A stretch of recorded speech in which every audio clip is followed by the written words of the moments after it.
votre émission Le Pacifique ce matin reçoit un étranger pas comme les autres. Il s'agit du cheikh Ben Alima Abderraouf, connu dans la pratique de la Ruqya, qui est présent au Togo depuis quelques jours. Cheikh, soyez le bienvenu au Togo. Merci beaucoup. Pour vous présenter, vous êtes un ingénieur statisticien, économiste, sorti de l'École nationale pour la statistique et de l'administration économique. Vous êtes également titulaire d'une maîtrise en langue arabe. La première question qu'on se pose, quand on regarde votre profil, vous êtes plutôt sorti de l'école de la rationalité, vous êtes un scientifique. Que faites-vous dans le monde des génies? Ouais, tu as oublié de dire que je suis champion olympique en mathématiques. Oui. Ça, c'est encore plus dans la rationalité, c'est les pures maths. Oui. Qu'est-ce que je fais dans le monde des djinns? Oui. Alors, j'ai toujours cru que le monde est rationnel. Et même s'il y a des domaines qu'on ne comprend pas, qu'on ne maîtrise pas, mais il n'existe pas de domaine irrationnel. C'est juste que la science humaine n'est pas arrivée à comprendre ces choses. Et donc c'est flou, et il y a beaucoup d'histoires, et puis on ne sait pas quoi croire, etc. Mais Allah Ta'ala a donné à l'être humain les capacités de maîtriser ces choses. Comme avant, les maladies, on ne connaissait pas, beaucoup de choses on ne connaissait pas, les étoiles on ne connaissait pas, et puis l'homme avec son intelligence, même s'il n'a pas réussi à arriver jusqu'aux étoiles, même s'il ne peut pas attraper les microbes dans sa main, hein, même s'il ne peut pas sentir les ondes électromagnétiques avec son corps, hein, mais il a réussi à maîtriser tout ça. Et donc en ce qui concerne les djinns et la sorcellerie, il en est de même. Il suffit juste de voir comment les sorciers maîtrisent la chose, et savent utiliser, savent faire, et sont efficaces dans leur travail. Et pourquoi nous, qui avons le Coran, qui est censé être, et nous sommes avec Allah, donc forcément Allah est plus fort que le diable, pourquoi est-ce qu'on n'arriverait pas à dominer ce domaine? Bon, ce qui s'est passé exactement, c'est que j'étais avec ma femme au Pakistan dans un voyage spirituel en 93, quand elle a été frappée par un djinn, et jusque-là, j'entendais parler de ces histoires, et je me suis dit, tant qu'eux ne sont pas venus me chercher, moi aussi je ne vais pas aller les chercher. Donc comme ils sont venus me chercher comme ça, ma femme s'est mise à se débattre et puis à courir dans la brousse, etc. Donc j'ai commencé à chercher les solutions pour moi-même, pour mon foyer. Et bien entendu, ça m'a permis d'avoir les solutions pour les autres. Et à force de recherche, de rationalité, parce que effectivement, c'est l'esprit scientifique qu'on a besoin, dont on a besoin pour traiter cette affaire, c'est-à-dire partir d'un constat, émettre une hypothèse, faire des expériences et suivre jusqu'à ce qu'on aboutisse à des lois fixes. Hein? Des lois fixes et, bon, alhamdoulilah, par exemple, mon livre, il m'arrive dans tous les pays où je vais de croiser des gens qui disent qu'ils ont acheté le livre ou même qu'ils ont pris la méthode sur Internet, qu'ils ont appliqué et que ça marche. Donc là, ça devient une loi universelle. Ça veut dire que voici les symptômes et donc le diagnostic qui s'impose et voici la solution et tous ceux qui la mettent en pratique vont voir que ça marche. D'accord. Vous êtes au Togo pour un mois. Dans quel cadre? Je suis dans le cadre d'une campagne de Ruqya essentiellement parce qu'il y a d'autres activités aussi. Mais notre objectif essentiel, c'est la Ruqya, donc de soigner les gens. Je suis avec une équipe, donc il y en a qui sont venus de France, de Côte d'Ivoire, de Burkina, d'autres pays aussi qui doivent nous rejoindre. Et donc on est là pour soigner et aussi surtout pour former les gens, établir des centres parce que c'est notre travail. Et nous avons à ce jour des centres, alhamdoulilah, dans 35 pays à travers le monde, sur les 5 continents, dans l'entièreté de l'Afrique de l'Ouest d'ailleurs. En marge de cela, il y a les livres, mes livres qui sont là. Donc on va faire des séances de dédicaces, des conférences sur tous les sujets islamiques, certains sujets d'actualité aussi, des rencontres avec les associations, des mises en place de certaines choses qu'on peut faire. Bon, j'ai un ami qui fait déjà au Togo, qui construit des mosquées, qui fait des puits, etc. En tout cas, bon, des projets économiques éventuellement, mais tout ça c'est en marge. Sinon, l'essentiel c'est quand même apporter la solution aux problèmes occultes. Tout à fait. Quand on parle de Ruqya, c'est ce qu'on traduit par exorcisme de façon générale. De quoi il s'agit quand on parle de Ruqya, c'est-à-dire quand on lui donne ce caractère islamique? Alors, bon, effectivement, ça correspond à l'exorcisme. Donc, on peut dire que c'est le traitement des problèmes mystiques, de la possession et aussi de la sorcellerie. Sauf que bon, dans la culture musulmane, les choses sont assez bon, différentes, assez différentes. Même s'il y a quand même le diable, il y a quand même les sorciers, il y a quand même les similitudes. Mais dans la culture musulmane, c'est un peu différent. Mais sinon, c'est ça. Il s'agit de traiter les problèmes occultes avec le Coran, donc avec la parole d'Allah, tabaraka wa ta'ala, mais aussi avec des éléments de la sunna, qui sont des plantes, qui sont les ventouses, qui sont des huiles, et avec l'eau bénite, l'eau sur laquelle on récite le Coran. Donc c'est en ça que consiste la ruqya. Alors, il faut savoir que la ruqya existait avant l'islam, puisque comme toutes les cultures, les gens se débrouillaient pour s'en sortir, pour se soigner, comme on a par exemple les, les médecins traditionnels, hein, les guérisseurs en Afrique. Donc il y en avait chez les Arabes qui faisaient la ruqya avant l'islam. Et quand le prophète sallam est arrivé à Médine, ceux-là qui avaient l'habitude de soigner les gens avec des incantations sont venus lui dire que voilà ce qu'on fait, est-ce qu'on peut continuer? Et le prophète sallam leur dit, récitez-moi vos incantations, vos ruqya. Hein, il n'y a pas de mal à le faire tant qu'il n'y a pas de shirk. Comme ils étaient aussi féticheurs, donc ils pouvaient mettre les noms des idoles dedans, d'autres choses. Et donc il fallait laisser ça et garder seulement des paroles qui sont saines. Sauf que, progressivement, dans la vie du prophète sallallahu alayhi wa sallam, c'est le Coran qui a remplacé toutes ces anciennes ruqya. D'ailleurs, il n'en reste quasiment pas. Et c'est le Coran qui est la parole d'Allah et qui est aussi un remède. Un remède pour tout, mais particulièrement pour les mots occultes de sorcellerie de djinn. Donc c'est en ça que ça consiste la ruqya, à réciter les prières sur le patient, mais aussi à utiliser l'eau coranisée, à utiliser l'huile, à utiliser des plantes, à utiliser de l'encens, à poser des ventouses, etc. Les génies, de façon générale, c'est plus dans nos cultures traditionnelles qu'on en parle, la sorcellerie aussi. Est-ce qu'il faut dire que dans l'islam aussi, on croit à la sorcellerie? Ah, mais oui, dans l'islam, on croit à la sorcellerie. C'est-à-dire, on croit que ça existe, mais on croit aussi que c'est mauvais, que c'est satanique, que c'est interdit. Ça fait même sortir de la foi, puisque c'est un pacte avec le diable que d'être sorcier. Donc, dans l'islam, on croit que ça existe, puisque tout le monde connaît قل أعوذ برب الفلق من شر ما خلق ومن شر غاسق إذا وقب ومن شر النفاثات في العقد. On demande à Allah de nous protéger contre le mal de celles qui soufflent dans les nœuds. Hein. Et ce verset est justement l'argument le plus important des savants qui maintiennent l'existence et la réalité de la sorcellerie et que ça peut provoquer un mal dans ta vie. Donc c'est des nœuds dont Allah nous dit qu'on doit demander la protection contre le mal de cet acte qui est de souffler dans les nœuds, puisque ça peut attacher la vie d'un homme pour qu'il ne gagne plus d'argent, ou attacher le ventre d'une femme pour ne plus faire d'enfants, ou attacher la tête d'un élève pour ne plus comprendre à l'école. En tout cas, c'est le verset qui montre que c'est une réalité. Parce que si ça n'existait pas, Allah n'allait pas nous donner des prières pour nous protéger. Par ailleurs, Allah tabaraka wa ta'ala dit كَذَلِكَ مَا أَتَى الَّذِينَ مِنْ قَبْلِهِمْ مِنْ رَسُولٍ إِلَّا قَالُوا سَاحِرٌ أَوْ مَجْنُونٌ. C'est ainsi, chaque fois qu'un messager est venu avant, ils ont dit c'est un sorcier ou il est possédé. Donc l'humanité, de tout temps, a connu la sorcellerie et la possession. Et je vais dire, ce n'est que la modernité en Occident qui nie ça, et qui veut, je ne dis pas tout rationaliser, mais tout matérialiser. Parce que ce n'est pas un raisonnement rationnel de nier une évidence. D'accord. Quand on parle de sorcellerie, puisqu'elle est là depuis fort longtemps, quelle différence on peut faire quand le musulman traite la sorcellerie, quand je pars chez celui qu'on appelle charlatan ou bien quelqu'un qui appartient à une autre religion qui traite également la sorcellerie, puisque tout le monde parle d'exorcisme, c'est quoi la différence au juste? Alors, la différence, c'est que chez les musulmans, le Coran et la parole d'Allah a la propriété de dissoudre la parole du diable, de la briser. Comme un savant enlève une saleté, et ça part. Donc c'est ce qu'on utilise pour soigner les gens. Maintenant, dans d'autres types de traitements, on va aussi faire appel au diable pour combattre le diable.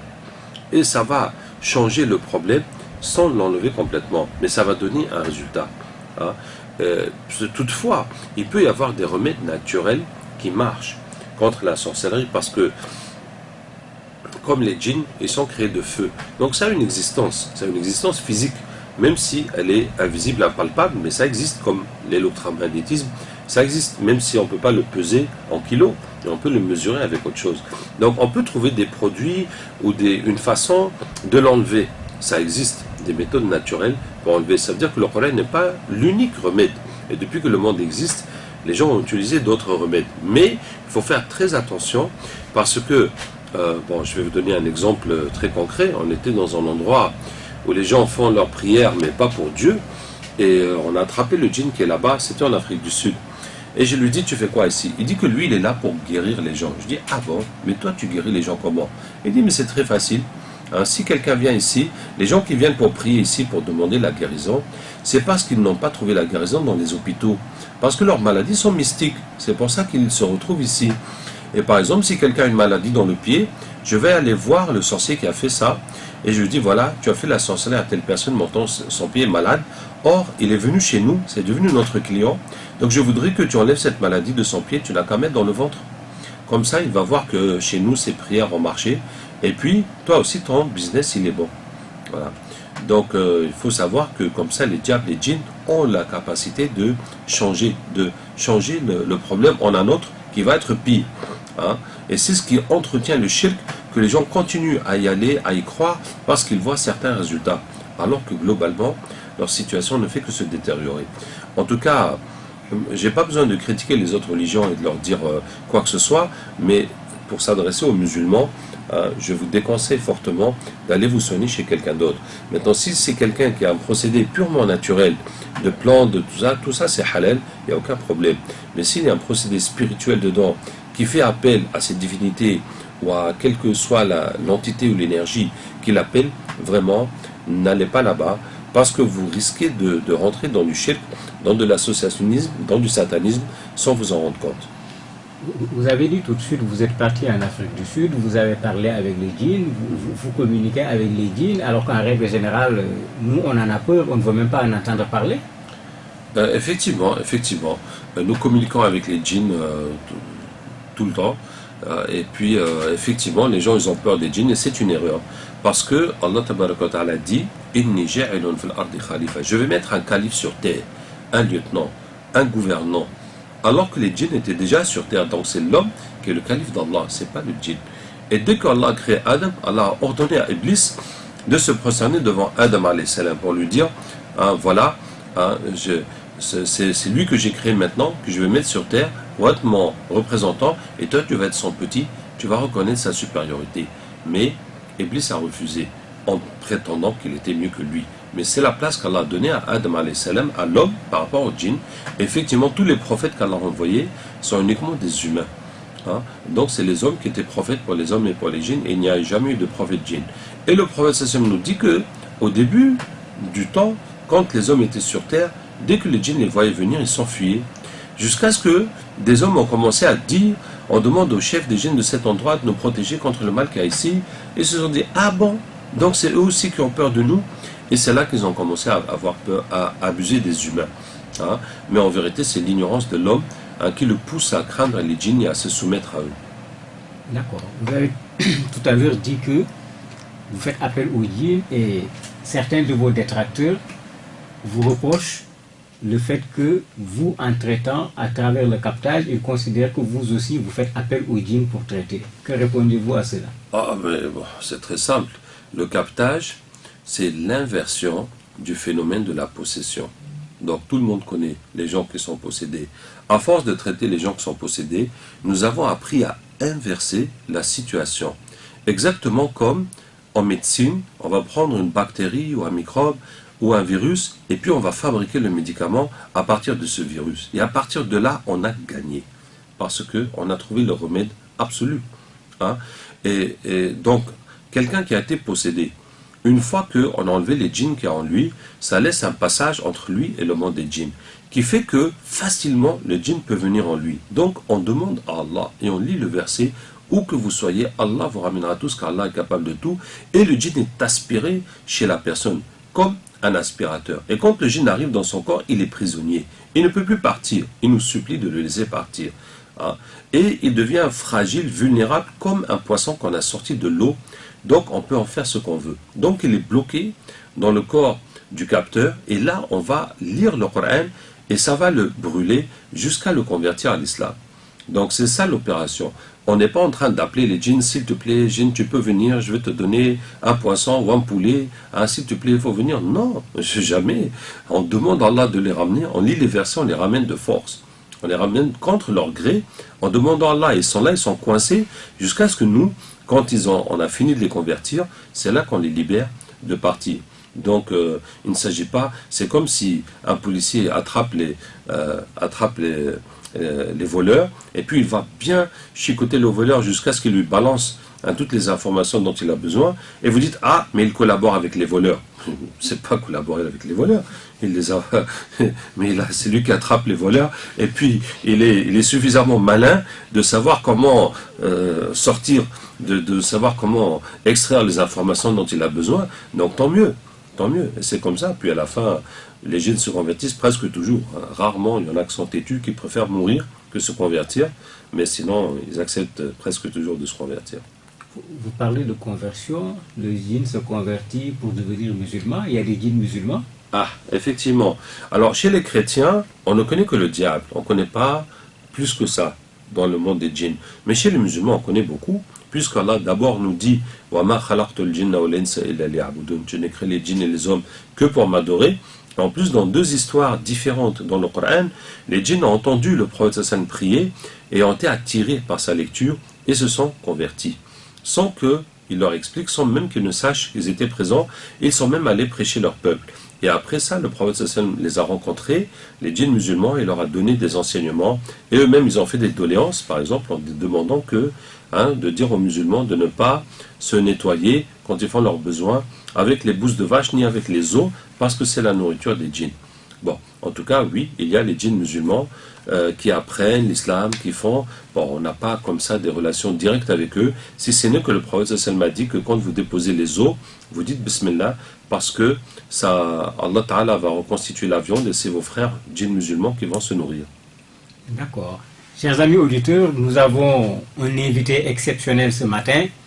Vous pouvez participer à l'émission en appelant au 93 96 99 99. 93 96 99 99. Nous recevons donc le cheikh Ben Alima Abderraouf, qui est spécialiste de l'exorcisme, et c'est avec lui que nous sommes en train de discuter sur ces questions de djinn, d'ensorcellement, etc. Autre question, cheikh, vous avez été formé où pour faire ce travail d'exorcisme? Et si quelqu'un veut faire la même chose, est-ce qu'il y a une formation particulière que la personne doit subir? Alors, effectivement, c'est une excellente question, parce que dans toutes les universités islamiques, là où on forme les imams et les muftis, tout ça, et les savants, il n'y a pas d'enseignement de la ruqya. Ça ne s'enseigne pas en tant que tel. Et donc, tous les raqis qu'il y a se sont débrouillés pour se former, ou avec d'autres qui sont raqis. Et donc, il y en a qui ont écrit leurs livres, qui ont écrit des livres, qui ont développé leur méthode. Donc, pour le moment, c'est comme ça. Et nous essayons d'approcher les savants et d'approcher les écoles islamiques, les universités islamiques, pour introduire des cours de ruqya dedans. Pour que ce soit enseigné, pour que quand même les imams qui arrivent, les savants qui se sont formés, aient au moins la notion de la ruqya, même s'ils ne vont pas forcément la pratiquer. Et donc, comme je vous ai dit, quand j'ai eu à rencontrer le problème avec mon épouse, donc j'ai été amené à connaître, à fréquenter tous les gens que j'ai pu qui font la ruqya, et puis leurs méthodes sont différentes, leur efficacité aussi sont différentes. Et puis j'ai lu tous les livres que j'ai pu trouver sur la ruqya, d'ailleurs j'en ai traduit deux, des livres en arabe que j'ai trouvé assez bons, assez pertinents sur le sujet pour les traduire. Il y a un petit livre qui est Al-Ruqa ala Dawi aqidati Ahl-Sunnah wal-Jama'a. La ruqya selon la croyance des Ahl-Sunnah wal-Jama'a wa hukmi at-tafarrugh laha wa ittikhadha mihna, et le jugement de se consacrer à la ruqya et d'en faire un métier. Donc ça c'est un petit livre mais qui est vraiment excellent au point de vue théorique et théologique sur la ruqya. Et puis un autre très gros livre que j'ai traduit qui est un doctorat qu'un étudiant a fait et qui traite de tous les hadiths des 6 sahih qui parlent de la ruqya et de la sorcellerie et du mauvais œil. Et vraiment c'est une étude scientifique, théologique très poussée, et c'est vraiment c'était tellement intéressant que j'ai traduit ce livre de 700 pages en français, et puis il est à disposition, tout le monde peut le télécharger gratuitement. Donc j'ai lu tout ce que j'ai pu trouver sur le sujet, et puis j'ai vu tous les gens qui faisaient la ruqya, et puis bon ben voilà, comme ça j'ai développé ma propre méthode. Mais à vrai dire, il y a un cheikh chez qui j'ai appris beaucoup, qui se distingue beaucoup des autres parce qu'il a beaucoup de techniques. Il a beaucoup de techniques très poussées comme l'utilisation du sana pour vider le ventre si on a mangé la sorcellerie, comme l'utilisation des ventouses, comme l'utilisation de versets spécifiques pour chaque type de sorcellerie et comme aussi le captage. Mais quand il faisait le captage et quand on voyait ça, c'était comme un miracle. Ça veut dire qu'il demandait l'aide d'Allah, le djinn venait, c'était la bagarre. Vraiment, on voyait ça comme des miracles. Et il ne nous a pas vraiment enseigné, mais on a seulement observé. C'est après seulement que nous-mêmes, à force de soigner les gens, on a redécouvert ce processus, que quelqu'un qui a été possédé, eh bien, à travers lui, on peut attraper n'importe quel djinn par la grâce d'Allah, juste en lisant des versets. Comment diagnostiquer une personne qui a des problèmes avec les génies? Vous avez des machines? Non, on n'a pas des machines. On a deux outils que le bon Dieu nous a donnés. Le premier, c'est le Coran, et le deuxième, c'est notre intelligence. Donc c'est avec ça qu'on fait les diagnostics. Donc il y a 4 symptômes que Allah a mis dans le Coran, des maladies mystiques. Le premier, je vous l'ai dit, c'est dans le verset, le mal de celle qui souffre dans les nœuds, c'est les blocages dans ta vie. C'est comme on dit communément, on a attaché ta vie.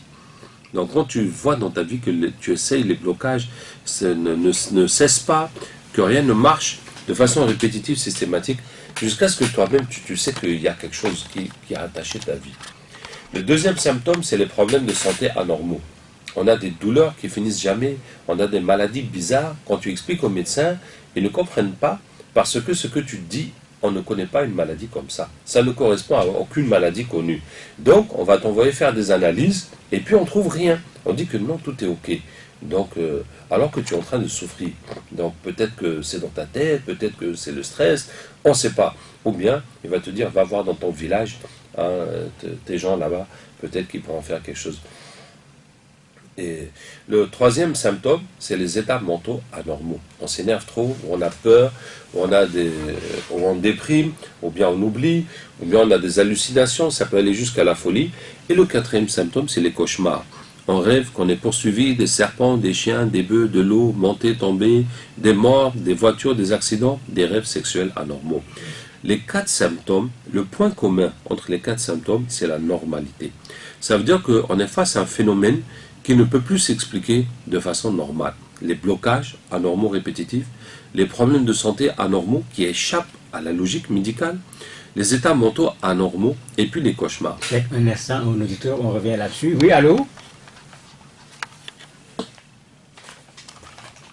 Oui? Oui? Allez-y. Oui, allez-y. On vous écoute? Oh, il est parti. On espère qu'il va revenir. En tout cas, pour tous les auditeurs, si c'est pour les contacts et le numéro de téléphone, patientez-vous, on va vous les donner à la fin de l'émission, donc préparez juste vos stylos. D'accord, on revient. Vous étiez en train de décrire les symptômes et on était au niveau du cauchemar. Voilà, c'est les 4 symptômes qui tracent la frontière entre les situations normales de la vie et les situations qui sont paranormales, donc qui sont mystiques, qui sont occultes. Donc c'est comme ça qu'on diagnostique. Toutefois, Inch'Allah, si vous venez chez nous après le diagnostic, vous allez passer au captage. Donc on va vous enlever les djinns pour les convertir et les faire partir. Mais on va leur demander qu'est-ce que vous faites avec la personne. Et puis ils vont dire. Et là, bon, c'est les djinns qui vont dire on est là par la sorcellerie ou par ceci ou par cela. On n'utilise pas un sap comme diagnostic, mais quand même, ils vont dire pourquoi ils sont là. Oui, vous parlez de blocage dans la vie, quelqu'un qui a des problèmes avec son travail, quelqu'un qui a des problèmes avec le mariage, quelqu'un qui a des problèmes avec son commerce, quelqu'un qui a des problèmes avec les études. Ça va ressembler finalement à de l'entrepreneuriat religieux parce que dans le monde d'aujourd'hui, il y a beaucoup de vendeurs d'illusions. Et l'élément que les vendeurs d'illusions utilisent le plus, ce sont ces éléments-là. Vous avez des problèmes pour avoir des enfants, venez, j'ai la solution. Vous avez des problèmes pour avoir un boulot, venez, j'ai la solution. Vous avez des problèmes pour avoir un enfant, est-ce qu'on ne va pas vous prendre vous aussi pour un vendeur d'illusions? Le problème est réel. Beaucoup de gens souffrent de ces symptômes. Ça, c'est une réalité. Maintenant, c'est une réalité aussi que parmi les gens qui se posent comme des soignants ou qui apportent les solutions, beaucoup sont faux. Hein, beaucoup vous trompent, beaucoup sont sorciers même. Donc vous allez vous soigner, mais lui-même il va vous faire la sorcellerie pour bouffer tout votre argent. Et vous allez vous retrouver à, subhanallah, il n'y a pas longtemps, et une patiente que j'ai eue, que j'ai traitée à un moment, et puis elle me dit qu'elle était chez un gars, et finalement il lui a pris 11 millions. Hein, vraiment. Mais c'est comme ça. Donc quand quelqu'un a la... Malheureusement, c'est vrai. Il y a beaucoup de gens qui sont là, qui sont prêts à vous croquer jusqu'à l'os. Hein, à tout vous prendre. Et sans compter qu'il y en a même qui vont abuser des femmes, etc. Donc c'est une réalité. Et puis on a qui font la sorcellerie directement pour prendre votre argent. Mais ça, par exemple, on connaît en France, il y a des femmes qui vont tourner dans les maisons, qui tapent à la porte. Et puis quand la personne ouvre, ils lui lancent la sorcellerie. Et puis ils vont directement prendre l'argent et les bijoux qu'il y a dans la maison. Bon. Donc en tout cas, ça c'est vrai qu'il y a ça. Alors qu'est-ce qu'il y a de différence dans, alhamdoulilah, dans notre travail, on a un résultat de 85% d'efficacité, donc de réussite au bout de 3 traitements, donc au bout de 40 jours. Il y a le fait que ça coûte presque rien, donc là c'est 15 000 pour tout le traitement. Donc même si ça n'a pas marché, ben, vous avez perdu 15 000 francs. Donc il n'y a pas de quoi aller vous lamenter ou pleurer qu'on vous a dépouillé de votre argent. Quoi d'autre? Que la formation est gratuite et puis que tout ce qu'on fait est transparent. Donc il n'y a aucun secret. Si vous voulez, vous venez vous former, eh bien, on va tout vous montrer, on va tout vous initier jusqu'à ce que vous puissiez le faire. Voilà. Donc notre objectif est d'éradiquer la sorcellerie et d'apporter la solution aux gens. Vous dites que la consultation est à 15 000 et vous avez 85% de résultats. Oui.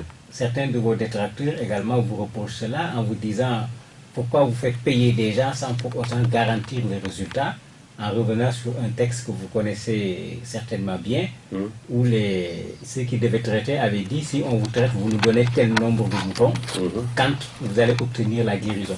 Certains disent pourquoi à 85% vous demandez de l'argent alors que vous n'êtes pas sûr à 100%. Ah. D'abord, au niveau islamique, c'est un contrat. C'est un contrat civil qu'on est libre de faire. Donc c'est comme si vous allez chez un médecin, vous payez votre consultation. Est-ce que le médecin, il a l'obligation que vous guérissez? Il n'a pas. Lui, il a fait son travail de vous diagnostiquer, de vous prescrire les médicaments. C'est ça que vous payez. Que vous payez. Après la guérison, bah, normalement, logiquement, ça doit guérir. Mais ça se peut aussi que vous ne guérissez pas. Quand vous payez un répétiteur pour donner des cours à vos enfants, vous le payez. Mais si votre enfant il échoue à la fin de l'année, est-ce qu'il va vous rembourser? Mais non, lui, il a fait son travail. Hein?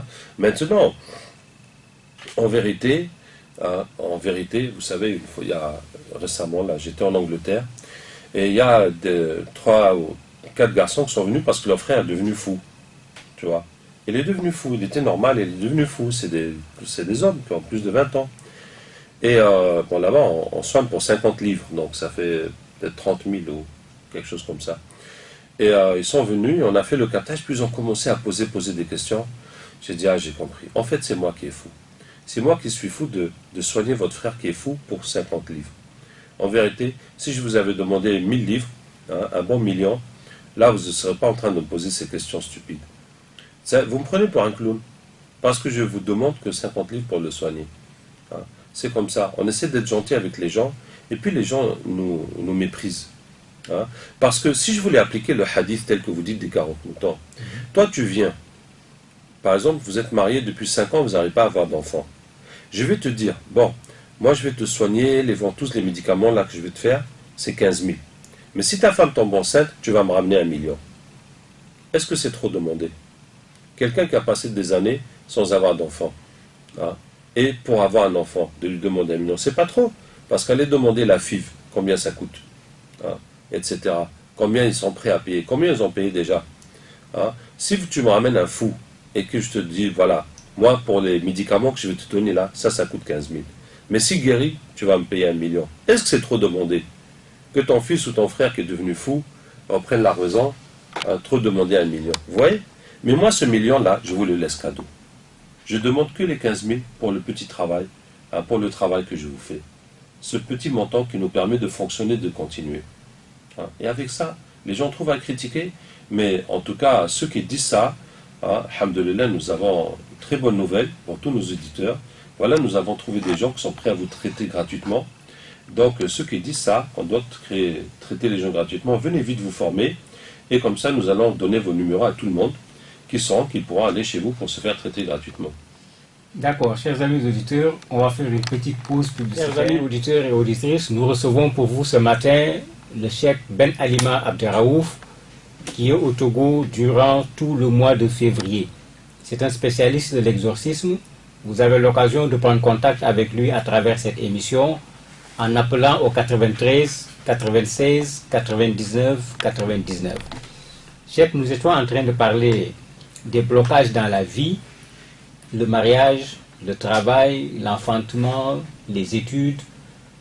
Est-ce que vous avez la solution à toutes ces choses? Quelqu'un qui est là, qui n'a pas de boulot, est-ce que nécessairement c'est parce que les génies lui font un tort qu'il n'a pas de travail?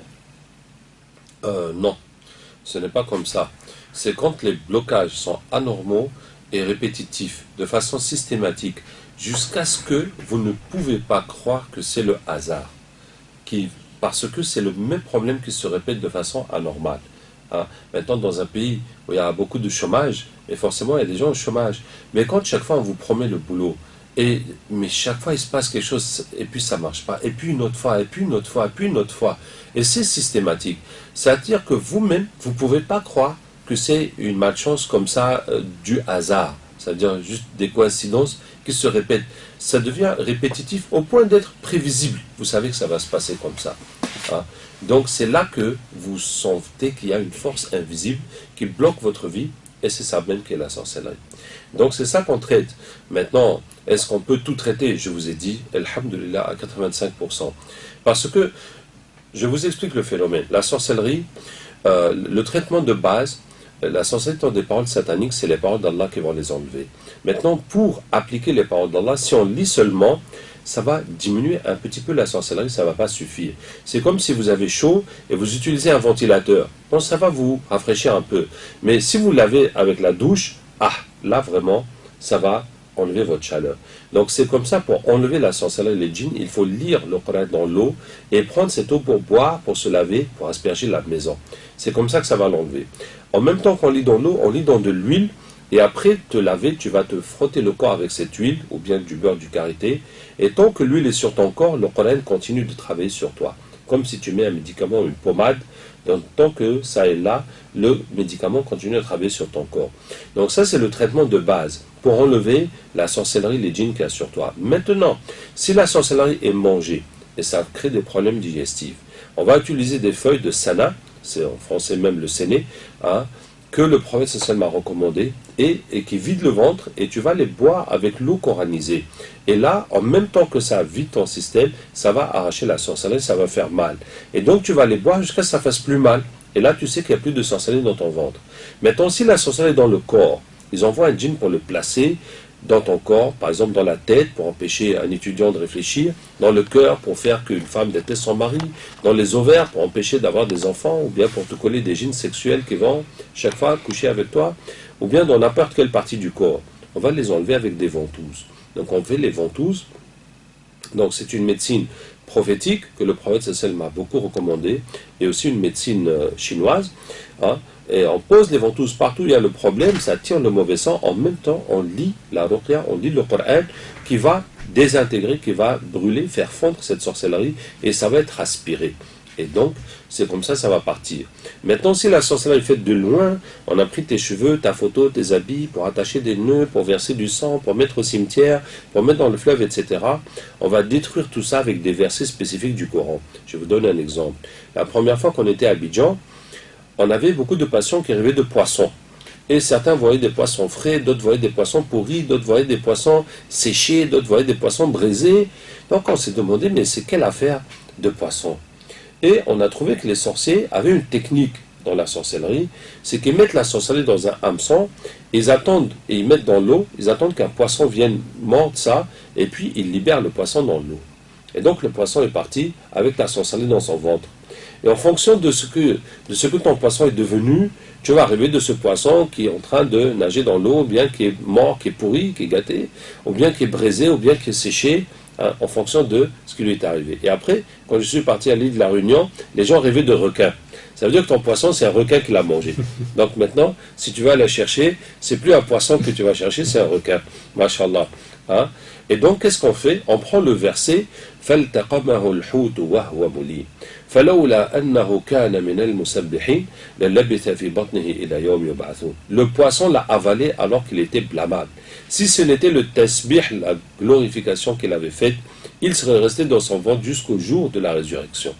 Et on va ajouter ce verset dans l'eau avec laquelle tu vas te laver et ça va partir. On n'a pas besoin d'aller chercher le poisson, ni d'aller chercher la tombe, ni d'aller chercher le fleuve, ni d'aller chercher dans quelle toilette ils ont mis hein, ta sorcellerie pour que ta vie devienne que du caca. Hein. Non, on va juste ajouter les versets, tu vas te laver avec, ça va partir. Donc c'est pour ça, quand vous dites est-ce que vous pouvez enlever tout ça, donc on a quand même cherché à comprendre comment les sorciers fonctionnent et comment on les enlève. Donc le fait d'enlever la sorcellerie, ce n'est pas du miracle. Parce que la sorcellerie qu'on te fait, ce n'est pas un miracle. C'est un mauvais travail, un méchant travail, un travail satanique, malheureusement qui est efficace, qui produit ses effets. Hein? Et donc il suffit de comprendre ce fonctionnement, et maintenant on va appliquer le Coran là où il faut, comme il faut. Parce que c'est le Coran, mais il ne suffit pas juste de lire ou de prier, c'est un traitement qu'on fait pour une maladie. Hein? Donc il faut savoir appliquer le Coran de façon à enlever cette sorcellerie, et pouf, la personne est libérée. Et puis, bon, les djinns, quand vous dites les djinns ont fait quelque chose pour bloquer, c'est jamais les djinns, c'est toujours les humains qu'on voit les djinns qui font la sorcellerie pour bloquer la vie des autres. Et puis, les djinns, c'est des instruments, c'est des outils dedans. Hein. Mais quand la sorcellerie est enlevée, le djinn, il part automatiquement, parce que son ordre de mission est périmé. Donc, il va retourner chez son patron pour dire, voilà, mission terminée, je fais quoi maintenant? Hein. Mais on a aussi la technique du captage qui permet d'attraper les djinns. Là aussi, ce n'est pas efficace à 100%, mais quand même, ça aide beaucoup. Par rapport à avant, ça nous a permis de beaucoup évoluer. D'accord. On parle également sur ces questions de sorcellerie, de mari de nuit, de femme de nuit. C'est quoi au juste cela? Eh bien, les maris, les femmes de nuit, c'est des djinns qui se marient avec toi. Bon, quand on dit qu'ils se marient, en fait, bon, disons juste qu'ils s'accouplent avec toi. Hein, mais ces maris, ces femmes de nuit... Allô? Allô? Wa alaykoum salam wa rahmatullah. Oui, allez-y, on vous écoute.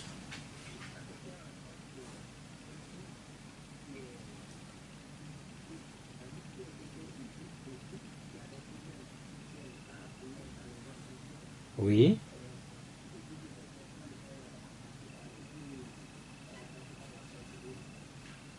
D'accord. C'est toute votre question, hein? Allez-y. D'accord. Donc, si quelqu'un doute beaucoup dans la prière, dans les ablutions, est-ce que ça veut dire qu'il est attaqué par les djinns, par la sorcellerie? Pas forcément. Bon, le doute en lui-même est quelque chose de plus ou moins naturel. Il y en a qui doutent un peu plus, il y en a qui doutent jamais. Ces idées sont toujours claires. Des fois, le doute peut devenir maladif. Hein, le doute peut devenir maladif et nous avons une solution en islam. Pour le doute maladif, ça veut dire que normalement, il faut être sûr d'avoir fait ses ablutions, d'avoir fait sa prière, d'avoir tout fait. Si tu doutes, tu reprends. Mais quand le doute devient une maladie, la règle s'inverse. Ça veut dire que chaque fois que tu vas douter, tu dis non, j'ai fait. Et tu continues. Et tu ne reviens pas en arrière. Et comme ça, tu arrives à facilement terminer tes ablutions et terminer ta prière. Donc quand tu appliques cette règle, de chaque fois que tu doutes, tu dis est-ce que j'ai prié une rak'at ou deux, est-ce que j'ai lavé les mains, tu dis j'ai fait. Dès que tu doutes, tu dis j'ai fait. Et tu continues devant seulement, tu ne reviens pas en arrière. Donc ça va éliminer le doute. Très rapidement, ça va s'arrêter. Donc si on a cette maladie de doute, voilà ce que l'islam nous conseille. Maintenant, comment on sait que c'est un problème de djinn et de sorcellerie? C'est quand il n'y a pas de solution normale. C'est-à-dire que quoi que tu essayes, ça marche pas et tu n'arrêtes pas de douter. Et subhanallah, je me rappelle un patient qu'on a eu et il n'a même pas commencé à manger et il dit Bismillah wa ala akhiru, Bismillah wa ala akhiru. Il répète. Hein. Alors que ça, c'est quand on a oublié de manger, de dire Bismillah, et puis on est en plein repas, et on s'appelle, on dit Bismillah wa ala akhiru. Mais lui, il n'a même pas commencé à manger, il dit Bismillah, Bismillah wa ala akhiru. Subhanallah. Là, vraiment, c'est presque la folie. Il ne sait même plus ce qu'il fait. Donc, si vous voyez que la situation vraiment dérape, elle est incontrôlable, et tu n'arrives plus à maîtriser tes idées, bon, c'est là qu'effectivement, il y a quelque chose de mystique et d'occulte dedans. Donc, autant venir se soigner, ou bien te soigner toi-même, comme on a expliqué de le faire. Oui, avant l'auditeur, on parlait des maris de nuit, des femmes de nuit, que vous avez commencé à expliquer. Effectivement, il y a une compatibilité sexuelle entre les hommes et les djinns. Sexuelle relative. Ça veut dire que quand le djinn vient dans ton rêve, pour nous c'est un rêve, mais on peut jouir dans le rêve, ça on le sait, on peut être heureux, on peut être malheureux, on peut avoir peur, bon, peut-être pas une crise cardiaque, mais en tout cas, on peut être très heureux ou très malheureux dans un rêve, on peut aussi jouir sexuellement, ça on le sait très bien, puis on peut éjaculer, homme comme femme, même si ça arrive plus aux hommes. Mais pour les djinns, c'est une réalité, et les djinns peuvent avoir des enfants suite à ces rapports. Et bon, j'ai eu à rencontrer un guérisseur traditionnel qui s'est repenti depuis, mais qui s'est marié avec une djinnière. Et là, parce qu'il commençait à rêver d'une femme, il est parti voir une voyante qui lui a dit que voilà, les djinns veulent te donner leur fille en mariage. Et dans leur culture, c'était vraiment une chance. Comme si on dit que la reine d'Angleterre, voilà, elle va te marier sa fille. Et tu vas sauter.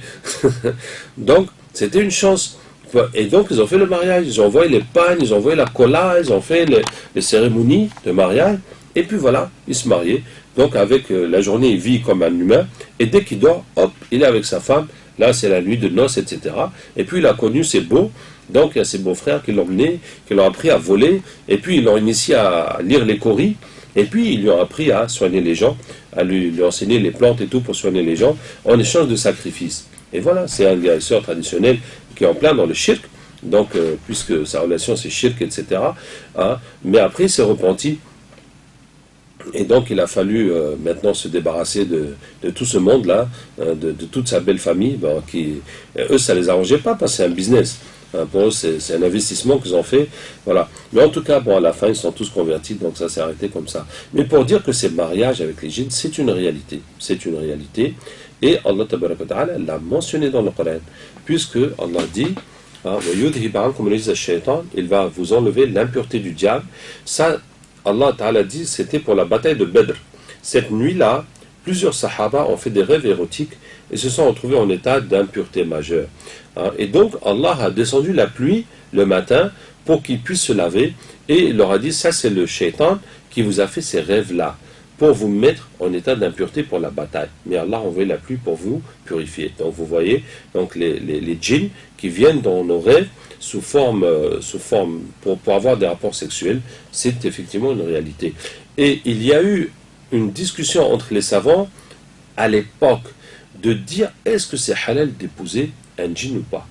Bon. Et les savants sont partagés. Il y en a qui ont autorisé, un homme à épouser une djinnia, mais pas une femme à épouser un djinn, parce que sinon la femme, il dit, elle va tomber enceinte, elle va dire j'ai mon mari djinn, et puis comment nous, les humains, on peut gérer cette situation? Parce que n'importe quelle femme va te dire ah non, ben voilà, mon mari c'est un djinn, c'est pour ça, tu vois. Alors que donc ça devient hors de contrôle. Bon, c'est ce que les savants ont dit, mais nous, par notre pratique dans la ruqya, notre connaissance du monde des djinns, nous disons que c'est interdit, que ce n'est pas permis. Et la preuve, l'argument, c'est le verset où Allah dit wa min ayatihi an khalaqa lakum min anfusikum azwaj. Parmi ces signes, il vous a créé de vous-même des épouses ou des époux, des conjoints. Donc de chaque espèce n'a qu'à se marier avec sa propre espèce. D'accord. Vous soignez les questions d'ensorcellement avec le Coran. Quelqu'un qui n'est pas musulman, est-ce qu'il peut venir bénéficier de vos prestations?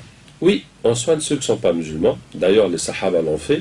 Dans l'histoire du chef de tribu que vous avez mentionné, où ils ont réclamé une récompense après la guérison, il n'était pas musulman, il était même féticheur. Et pourtant, ils l'ont soigné. Dans une autre histoire, ils étaient passés dans une tribu de féticheurs, il y avait un fou qui était attaché. Et ils nous ont demandé, on a entendu que votre ami là hein, il a ramené quelque chose de bien, est-ce que vous pouvez soigner cet homme? Et encore un sahab, il a soigné avec la Fatiha jusqu'à ce qu'il a guéri. Donc de même que nous soignons par exemple les bébés qui sont musulmans, mais un bébé c'est un bébé, il connaît rien. Donc de même qu'on soigne aussi les fous, donc même si le fou avant d'être fou il était musulman, mais une fois qu'il est fou il connaît rien, peut-être même qu'il se prend pour Dieu, qu'il se prend pour un prophète ou pour un ange, donc il ne sait plus où il en est, hein, donc on le soigne quand même, et on soigne aussi les non-musulmans. Est-ce que vous avez formé des Togolais? Vous êtes là pour un mois. Si vous partez et des gens ont ces problèmes et ils veulent se faire soigner, est-ce qu'il y a sur place des gens qui sont capables de faire le travail comme vous? Oh oui, par la grâce d'Allah, il y a les gens depuis 2007. La première fois que je suis venu faire des campagnes ici, on a formé. Depuis, c'est le même centre qui est là. Bon, pas les mêmes gens, mais certains sont les mêmes, mais d'autres ont changé. Hein, et puis je suis revenu en 2008, et puis Inch'Allah, on est là pour continuer. En tout cas, quoi qu'il arrive, le centre est déjà là, et l'équipe est déjà là, mais on est là pour les augmenter, pour visiter aussi d'autres villes à l'intérieur du pays, et on espère former plus de gens et développer encore cette Olympia. Quelqu'un qui veut venir vous rencontrer, vous exposer son problème, il peut vous rencontrer où? À Lomé, ou bien quel contact pour Oui, donc à Lomé, nous sommes au centre Addis. Alors c'est face à l'entrée principale du collège protestant à Tocoin Habitat. C'est l'avenue de la Liberté, non? Hein? De la victoire. De la Victoire, et c'est encore mieux. Donc on est sur la grande avenue. C'est très facile, c'est très clair. Et puis il y a une banderole avec donc la campagne de l'Oria. Vous ne pouvez pas le rater. C'est juste en face de l'entrée principale du collège protestant. Voilà. Alors il faut que je vous dise, hein, nous sommes une équipe, donc vous n'allez pas toujours me trouver.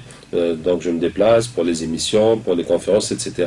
Mais on fait la même chose. Donc quand vous arrivez, on va vous traiter de la même façon, Inch'Allah. Voilà, si vous voulez absolument m'attendre, vous pouvez attendre, mais non, parce que moi, mon objectif, c'est de former les gens. Et je vous dis, la méthode que je fais n'est pas liée à ma personne. Vous voyez tout ce que je vous ai dit là, le diagnostic, les ventouses, le sana, mais il n'y a pas besoin de moi. Tout le monde peut comprendre et l'appliquer. Je vous dis que même les gens qui ont vu mon livre, qui ont vu ma méthode sur Internet, ils ont fait, puis ça marche. Voilà. Donc ce n'est pas quelque chose de personnel que moi, j'ai une main, qui dès que je te touche, quelque chose. Non, non, c'est pas ça. C'est le Coran et c'est la Sunna. Et voilà comment ça fonctionne et tout le monde peut l'appliquer. Donc, il y a un téléphone pour prendre alors, rendez-vous? Oh, il n'y a pas besoin de rendez-vous, hein. Il n'y a pas besoin de rendez-vous, vous pouvez venir directement. Mais vous pouvez téléphoner pour vos renseignements le 90 02 32 55. Je répète ça, 90 02 32 55. Et il y a aussi le 90 33 07 81. 90 33 07 81. Vous dites qu'on n'a pas besoin de vous nécessairement pour se traiter. Est-ce que ça veut dire que je peux prendre votre livre sur l'exorcisme, la ruqya, lire et puis me traiter tout seul? Ah, mais c'est ce qu'on souhaite. C'est ce qu'on souhaite. Hein. C'est le but même du livre. C'est de rendre ça accessible à tout le monde. Et j'encourage tous nos auditeurs à se soigner vous-même de votre mieux. Et si vous voyez que vraiment vous n'en sortez pas ou que la situation vous dépasse, venez chez nous. On est là pour ça aussi. Mais on souhaite vraiment que tout le monde apprenne les bases. La chose la plus simple, c'est de lire le Coran dans l'eau, prendre ça pour boire, vous laver, asperger votre maison, votre travail, si vous avez un problème au travail, pour laver votre famille. Lisez aussi dans l'huile d'olive, l'huile de habba sauda, le beurre de karité, ou n'importe quelle crème que vous utilisez sur votre corps pour vous masser avec, ça va déjà vous aider beaucoup. Une question qui peut ressembler à de la provocation. J'ai assisté une fois à une rencontre où on avait rassemblé des tradipraticiens, des gens qui se disaient grands sorciers, et quelqu'un leur avait dit, mais puisque vous êtes aussi efficace en sorcellerie, pourquoi ne pas régler les problèmes de l'Afrique avec? Est-ce que la ruqya peut régler les problèmes de l'Afrique? Alors, effectivement, la sorcellerie ne peut pas régler les problèmes. Parce que le mieux que la sorcellerie puisse faire, c'est de changer un problème par un autre qui est pire. Tu vois? Sinon, la sorcellerie, c'est une nuisance simple, pure et simple. Ça va nuire aux autres. Par exemple, certains vous proposent de vous faire gagner le loto. Oui. Hein? Mais pourquoi il ne va pas gagner le loto lui-même? S'il peut te faire gagner le loto. Parce que s'il va gagner le loto, soit il aura le cancer, soit un de ses enfants va mourir. C'est-à-dire il va falloir payer un prix qui est supérieur à ça pour l'avoir. C'est comme ça dans le monde des djinns. Et c'est pour ça que lui, il ne va pas gagner le loto. Il veut que toi, tu gagnes le loto, puis tu vas lui payer 100 000 ou 1 million, et puis c'est tout. Toi, tu vas aller crever dans ton coin, ce n'est plus son problème, et lui, il a eu son argent. Donc pour ça, la sorcellerie, ça peut régler le problème de personne. Maintenant, est-ce que la ruqya peut régler le problème de l'Afrique? Alors, je vous dis exactement ce que la ruqya peut faire. Tout ce que la sorcellerie peut faire comme mal, la ruqya peut l'enlever. C'est ça. Hein? Et je vous dis que la sorcellerie, ça fait beaucoup de mal. Parce que, en Afrique, quasiment, personne ne peut réussir sans qu'on lui fasse de la sorcellerie. Tu ne peux pas, depuis que tu es enfant, réussir tes études, monter, prendre un boulot et réussir à avoir de l'argent et faire du bien sans qu'on te fasse la sorcellerie. Je n'ai pas besoin de vous l'expliquer, vous êtes africain. Bon, moi aussi je suis africain de Tunisie, mais vous savez ça mieux que moi. Vous savez ça mieux que moi. Il y a quelques jours, quelqu'un me disait qu'il a bien réussi, il a envoyé l'argent à sa mère. Il a envoyé beaucoup d'argent à sa mère. Or, sa mère, elle partageait avec ses co-épouses et ses frères et sœurs.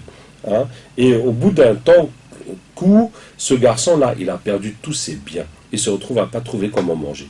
Mais c'est comme ça. Si tu fais le bien, tu réussis, mais il y a des gens qui vont être jaloux et qui vont aller faire quelque chose pour détruire ce que tu as fait. Donc, si tout le monde fait ça, vous voyez que personne ne réussit. C'est seulement les plus méchants et ceux qui sont les plus en sorcellerie qui vont dominer. Et malheureusement, eux aussi, ça ne va pas aller pour eux. Ça va se retourner sur leurs enfants, etc. Hein? Et il y a comme ça des zones, des régions où il y a tellement de sorcellerie que toute la région, il n'y a plus aucun développement. J'étais comme ça dans une zone et la dernière usine venait de fermer. Tellement qu'on fait des sorcelleries, il n'y a plus rien qui marche. Et c'est fini, la zone est à l'abandon. Et puis les jeunes, ils vont faire que le goudron n'arrive pas, que l'électricité n'arrive pas, pour nous ramener dans le Moyen-Âge, dans l'animisme pur. Comme ces tribus qui vivent nus dans la jungle et qui mangent des humains qui sont... Voilà, c'est ça qui les arrange. Quand on reste comme ça, presque comme des animaux, mais pire, parce que même chez les animaux, on n'a pas vu les cannibales. D'accord. Chef, on est coincé par le temps, donc pour ceux qui veulent continuer une discussion avec lui ou ceux qui veulent le rencontrer pour un traitement, vous pouvez vous rendre au centre Addis qui se trouve en face du collège protestant au niveau du quartier Tocoin Habitat. Chers amis auditeurs de la 93.1, nous sommes au terme de notre émission de ce samedi. Nous remercions vivement notre invité exceptionnel de ce matin, le Cheikh Ben Alima Abderraouf. Je vous rappelle qu'il est là jusqu'à la fin du mois de février. Nous vous donnons rendez-vous la semaine prochaine, Inch'Allah.